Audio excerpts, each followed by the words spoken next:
Voz de amonestación, Parley Peprat, capítulo 2, del cumplimiento de profecías futuras aún.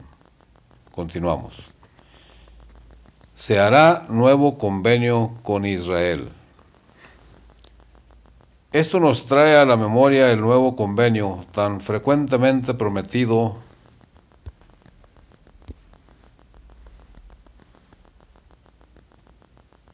en las Escrituras, que se ha de concertar con la casa de Israel y con la casa de Judá, al llegar el tiempo de recogerlos de su larga dispersión. Algunos podrán suponer que el nuevo convenio de recoger a Israel se hizo cumplir en los días de Cristo y sus apóstoles, mas el apóstol Pablo nos dice que en sus días era un acontecimiento futuro aún. Por tanto, en el capítulo 11 de Romanos nos dice que el endurecimiento en parte ha acontecido en Israel hasta que haya entrado la plenitud de los gentiles, y luego todo Israel será salvo, como está escrito. Vendrá de Sión el libertador, que quitará de Jacob la impiedad, y este es mi pacto con ellos cuando quitare sus pecados. Esto nos hace ver que el apóstol fijó ese convenio en lo futuro, la época de la restauración de Israel, los últimos días, cuando los tiempos de los gentiles habrían de ser cumplidos.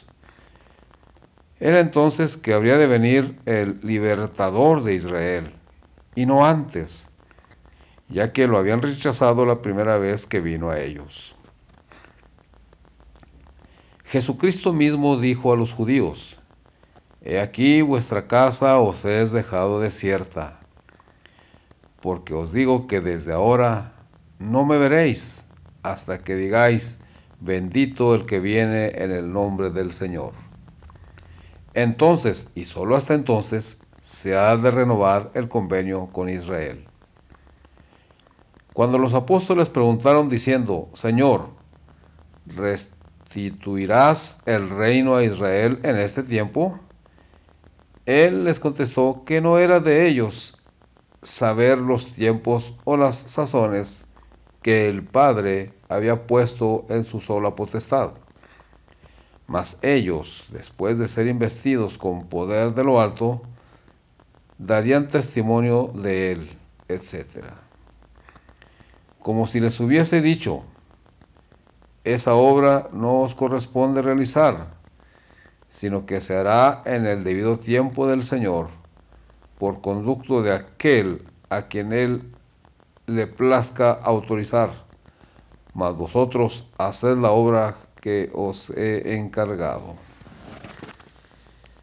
También Isaías, hablando de ese convenio, dice que por ese medio la posteridad de ellos sería conocida entre los gentiles, y sus renuevos en medio de los pueblos, y haría que cuantos los mirasen los conocieran que eran simiente bendita de Jehová.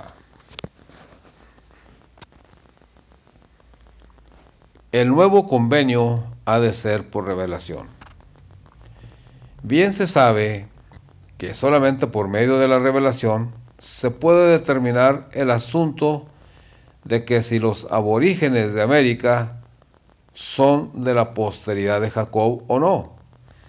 Además, no se sabe con certeza dónde están las 10 tribus o quiénes son, pero el nuevo convenio revelará estas cosas cuando se manifieste y resolverá el asunto claramente.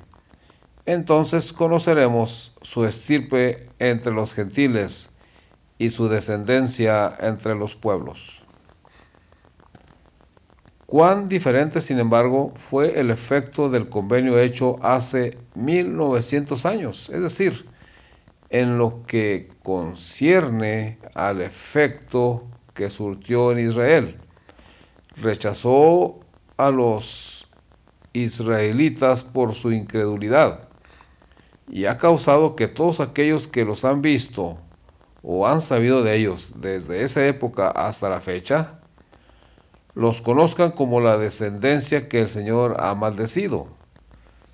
Cuando se ha renovado el convenio en los últimos días, el Señor los traerá en vínculo de concierto, manifestándose a ellos en persona.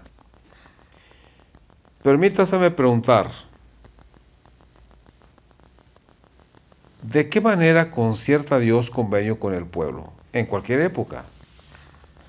La respuesta es, comunicando su voluntad a ellos por revelación efectiva, pues de no haberla, sería imposible hacer convenio entre dos partes. A fin de ilustrar esto, presentaremos un ejemplo. Ya sabemos cómo hacemos convenio unos con otros. Un joven, por ejemplo, desea hacer convenio de matrimonio con una señorita, pero si se le priva de toda oportunidad de anunciarle su parecer, si se impide toda comunicación directa entre ellos, jamás se efectuará el convenio. Así es con Dios Todopoderoso. Jamás estableció pacto con sus hijos sin revelaciones, y nunca podrá hacerlo. En una palabra, cuando hacía convenio con el pueblo, y se trataba de una nación entera, incluía en ese convenio el sacerdocio, oficios y autoridades junto con las ordenanzas y bendiciones que corresponden a su convenio. Y así lo hará en esta edad del mundo. Cuando se ha establecido el nuevo convenio, se organizará el reino de Dios con todos sus oficios, ordenanzas, dones y bendiciones como en los días antiguos. Pero de esto hablaremos más cuando hagamos referencia al reino de Dios. Fue violado el convenio de los días de Cristo. ¿Y qué necesidad tenemos de renovar un convenio que jamás se ha traspasado? Pregunta el investigador. Si el Señor estableció un pacto en los días de los apóstoles, llamado el Nuevo Pacto, ¿por qué se precisa renovar ese convenio cuando está en pleno vigor, hasta que es violado por una de las dos partes? Esta es una interrogación importante, y en su resolución está envuelto el destino de toda la cristiandad. Conviene pues que tengamos cuidado de que la decisión sea perfectamente clara y la evidencia fácil de entender. Nadie intentará negar que se estableció un pacto entre Dios y el pueblo en los días de Cristo y sus apóstoles. Y si ese convenio nunca ha sido traspasado, debe estar en vigor hoy día. Y por consiguiente, no hay necesidad de uno nuevo. Por tanto, nos resta demostrar que ese convenio ha sido quebrantado, y tan completamente que no está en vigor ni entre los judíos ni los gentiles, y que ha perdido sus oficios, autoridades, poderes y bendiciones, al grado de que en ningún lugar se hallan entre los hombres. Para poder lograr esto, tendremos que investigar cuáles fueron sus oficios, autoridades, poderes y bendiciones, y entonces ver si todavía se conocen entre los hombres. Condiciones del convenio del Evangelio. Leemos que sus oficios comprendían apóstoles, profetas, evangelistas, pastores y doctores, todos inspirados y puestos en la iglesia por el Señor mismo, para la perfección de los santos, para la obra del ministerio, etc. Y habían de continuar en la iglesia donde quiera que estuviese, hasta que todos llegaran a la unidad de la fe, a la medida de la edad de la plenitud de Cristo. En segundo lugar, los dones del Espíritu, que algunos llaman sobrenaturales, fueron poderes y bendiciones que formaron parte de ese convenio, donde quiera que existió, ora entre los judíos, ora entre los gentiles, mientras dicho convenio estuvo en vigor. Quiero ahora preguntar a todo el mundo cristiano, o a cualquiera de sus sectas o partidos, si acaso tienen apóstoles, profetas, evangelistas, pastores y doctores, inspirados de lo alto, y junto con estos todos los dones y bendiciones del Espíritu Santo, que pertenecían al convenio del Evangelio. Si no los tienen, es porque se han perdido los oficios y poderes de ese convenio, y deben haberse perdido por motivo de la violación de dicho convenio, porque así fue como los judíos perdieron estos privilegios cuando fueron dados a los gentiles. También el apóstol Pablo amonestó a los gentiles en el capítulo 11 de su epístola a los romanos que si no perseveraban en la bondad de Dios tendrían que caer, precisamente como había sucedido con los judíos, que habían tropezado y caído antes de ellos. Pero a fin de establecer mediante pruebas adicionales que el judío y el gentil, así como todo pueblo, han traspasado el Evangelio a tal grado que ha quedado sin efecto, nos referiríamos a las palabras que hallamos en los escritos del profeta Isaías.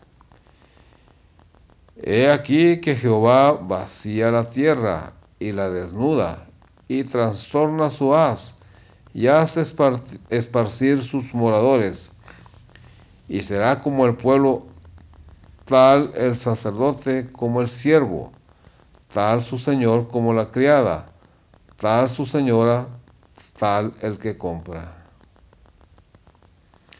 como el que vende, tal el que da prestado como el que toma prestado, tal el que da al logro como el que lo recibe. Del todo será vaciada la tierra y enteramente saqueada, porque Jehová ha pronunciado esta palabra. Destruyóse, cayó la tierra, enfermó, cayó el mundo, enfermaron los altos pueblos de la tierra, y la tierra se inficionó bajo sus moradores, porque traspasaron las leyes, falsearon el derecho, rompieron el pacto sempiterno. Por esta causa la maldición consumió la tierra, y sus moradores fueron asolados. Por esta causa fueron consumidos los habitantes de la tierra, y se disminuyeron los hombres. La violación del convenio sempiterno. En estos versículos hallamos que la misma calamidad se cierne sobre el sacerdote y el pueblo, el rico y el pobre, el siervo y el señor, al grado de que todos serían consumidos con excepción de unos pocos. Y la causa es que la tierra se inficionó bajo sus moradores, porque traspasaron las leyes, falsearon el derecho, rompieron el pacto sempiterno. Esto no puede referirse a ninguna otra cosa sino al convenio, ordenanzas y leyes del Evangelio que se estableció entre el pueblo en los días de los apóstoles, porque al tratarse de la violación de convenios anteriores, los habitantes de la tierra jamás han sido destruidos por fuego, es decir, todos con excepción de unos pocos, mas esta destrucción se ha de llevar a cabo por fuego, tan literal como lo fue el diluvio en los días de Noé, y ha de consumir al sacerdote, así como al pueblo, por haber traspasado el convenio del Evangelio, con sus leyes y ordenanzas. Si esto no es así, debemos buscar una edición nueva de la Biblia que no contenga el capítulo 24 de Isaías.